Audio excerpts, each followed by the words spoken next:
Non, non, j'avais fait l'école des Beaux-Arts il y a très longtemps, et, où j'ai eu la chance de passer dans une section à cette époque-là où on avait vraiment tout vu, que ce soit de la sculpture, de la peinture, de la photo, de la vidéo déjà à l'époque, la sérigraphie, de l'offset, gravure, enfin tout. Et j'ai touché à tout. Et à petite tête, j'ai gardé plein de trucs que je mets En pratique. en pratique maintenant. Ouais. D'accord. Ma principale activité sont quand même les grands santons. Hein. Ouais. Là, c'est mon activité forte en ce moment, parce que c'est ce qu'on me demande le plus en fin d'année. Et donc, j'ai opté pour ça, parce que ça me permet de travailler en 3 dimensions, déjà, et de travailler effectivement tous les matériaux, de passer par plein de corps de métiers, entre guillemets, différents. Donc là, j'ai 2 machines, c'est-à-dire que je travaille le plus souvent sur du fil noir et du fil blanc. Donc comme ça, j'ai une bécane qui est montée sur chaque couleur de fil, ça m'évite les transferts pour la mesure. Là, c'est ma table générale de travail. Donc là, j'ai toute la partie coulage qui est là, parce que là, par contre, les petits santons comme ça, les petits animaux que je fais, là, c'est par coulage, donc c'est de l'argile liquide que je coule dans les moules. Et puis après, là, où il y a tout le bordel, là, c'est toute ma partie bois, fabrication d'accessoires. Ouais. Parce que justement, ce qui est intéressant, c'est ce travail.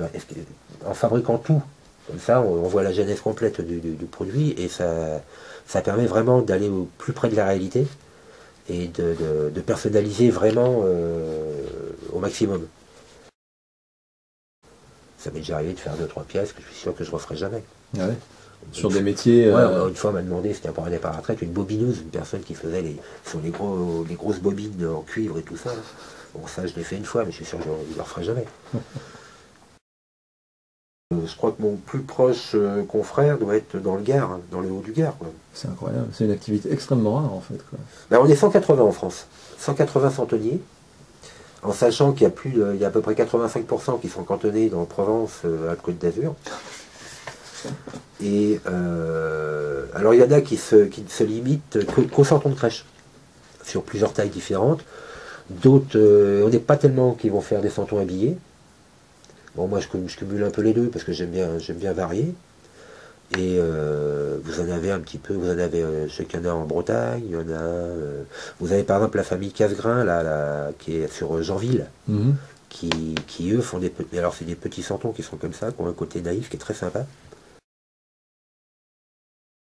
Quand vous faisiez les Beaux-Arts, vous imaginiez avoir cette activité de santonnier? C'est quelque chose... Pas du tout. Pas du tout. Hein, pas du tout. Ouais. J'ai eu le déclic, j'ai rencontré un copain, enfin qui est devenu un copain dans le MIT, qui me dit écoute, je vois que ça t'intéresse, viens passer une journée avec moi, tu vas voir comment je travaille. Et donc, effectivement, j'ai passé une journée avec lui, j'ai vu comment il bossait et tout ça, et c'est un petit peu peut-être ça aussi qui m'a fait le déclic, pas dans les médias, parce que j'ai dû commencer 2 ans et demi après. Quoi. Le fond me sert, toi, pour ça. Après, je plante des cure-dents dedans que je colle, puis après, je tresse autour.